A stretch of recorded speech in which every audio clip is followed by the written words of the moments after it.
राष्ट्रीय ओबीसी महासंघाचे राष्ट्रीय अध्यक्ष डॉक्टर बबनराव तायवाडे सर आपल्यासोबत आहे. सर, पुन्हा एकदा ओबीसींच्या विविध मागण्यांवर मंथन होणार आहे. महाअधिवेशन गोव्यात होतं आहे. कोण कोण येणार, काय सांगणार? यावर्षी दरवर्षीप्रमाणे 7 ऑगस्टला राष्ट्रीय ओबीसी महासंघाचं 10वं राष्ट्रीय महाअधिवेशन होऊ घातलेलं आहे. त्याकरता आमच्या गोवा राज्याचे मुख्यमंत्री, त्याच्यानंतर तिथले सहकार मंत्री, महाराष्ट्र राज्याचे मुख्यमंत्री देवेंद्रजी फडणवीस, उपमुख्यमंत्री एकनाथरावजी शिंदे, महसूल मंत्री चंद्रशेखरसिंह बावनकुळे, विजयजी वडेट्टीवार, नानाभाऊ पटोले, परिणय फुके, अभिजित वंजारी, सुधाकर अडबले, गडचिरोलीचे खासदार नामदेव किरसान आणि चंद्रपूरच्या खासदार प्रतिभाताई धनोरकर एवढ्या लोकांनी आतापर्यंत होकार दिलेला आणि ही सर्व मंडळी त्या ठिकाणी उपस्थित राहणार आहे. इतरही मंत्र्यांना आणि आमदारांना, खासदारांना निमंत्रण देण्याची आमची प्रक्रिया सुरू आहे. ज्या ज्या लोकांचा होकार येईल त्या सर्वांना आम्ही त्या ठिकाणी त्यांचं स्वागत करू आणि या सर्वांच्या समक्ष ज्या ओबीसी समाजाच्या प्रलंबित मागण्या केंद्र सरकारकडे आहे, गोव्यामध्ये अधिवेशन असल्यामुळे प्रामुख्याने गोवा राज्यामध्ये ज्या ओबीसीच्या समस्या आहे आणि महाराष्ट्र राज्याचे मुख्यमंत्री आणि उपमुख्यमंत्री आणि इतरही मंत्री येणार असल्यामुळे महाराष्ट्र राज्याच्या ज्या प्रमुख समस्या आहेत या सर्व समस्यांवर त्या ठिकाणी एक दिवस विचार मंथन होऊन जी काही प्रमुख पाहुणे त्या ठिकाणी येतील त्यांना आम्ही आग्रह करणार आहोत की आपण लवकरात लवकर या ओबीसी समाजाच्या ज्या प्रलंबित मागण्या आहे त्या मान्य करून आम्हा ओबीसी समाजाच्या विद्यार्थी, युवक आणि आम व्यक्तीला, सामान्य माणसाला न्याय मिळवून द्यावा. हे राष्ट्रीय अधिवेशन असल्यामुळे केंद्र सरकारशी संबंधित ज्या प्रमुख मागण्या आहेत त्याच्यावरती आमचं जास्त मंथन होणार आहे की आता केंद्र सरकारने अनेक दिवसांपासनं जी आमची प्रमुख 1 नंबरची मागणी होती की देशामध्ये जातनिहाय जनगणना करण्यात यावी, तर ती केंद्र सरकारने केंद्रीय मंत्रिमंडळामध्ये निर्णय घेऊन 2027ला होऊ घातलेल्या जनगणनेमध्ये जातनिहाय जनगणना करण्याचं मान्य केलेलं आहे.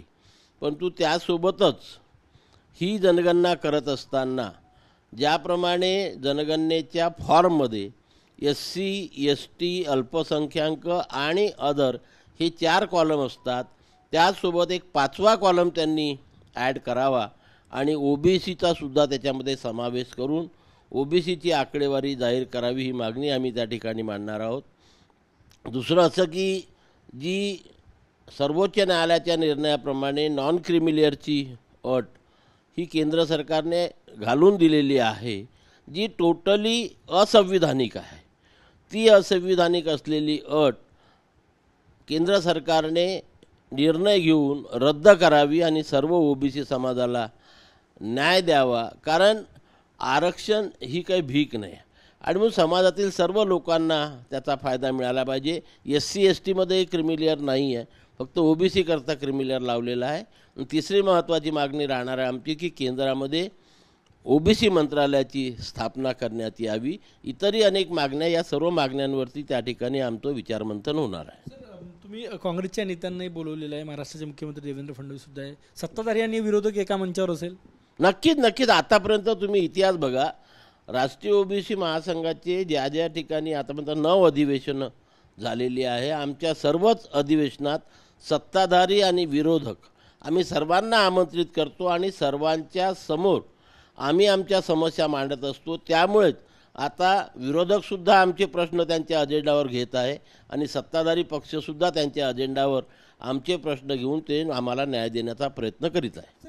तुम्ही राष्ट्रीय ओबीसी महासंघ ओबीसी लोकप्रतिनिधींच्याही पाठीशी राहिलेला आहे महाराष्ट्रात नेहमी, पक्ष कुठलाही असो. आता तुम्ही आवाहन कराल का की राष्ट्रीय ओबीसी महासंघाचं महाअधिवेशन आहे तर त्यांनी यावं, त्यामध्ये सहभागी व्हावं? नक्कीच आमचं खुलं आव्हान असते, म्हणजे की आम्ही सर्वच पक्षाच्या लोकांना या ठिकाणी आमंत्रित करत असतो. यापुढे आम्ही म्हणजे एकही पक्ष असा नाही राहिलेला आहे की ज्या पक्षाचे माणसं आमच्या विचारपीठावरती आले नाही आणि आम्हाला मार्गदर्शन करून आम्हाला पूर्ण समर्थन दर्शविलेलं नाही. यावेळेससुद्धा आम्ही केंद्रामध्ये जे जे काही विरोधी पक्ष नेते आहेत, सत्ताधारी पक्ष आहेत, सर्वांनाच आम्ही निमंत्रण देणार आहोत.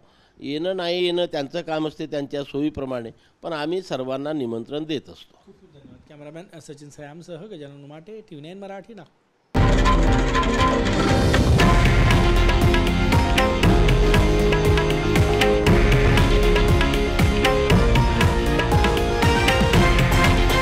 हे आहे देशातील नंबर 1 न्यूज नेटवर्क आणि आपण पाहत आहात TV9 मराठी, एकमेव.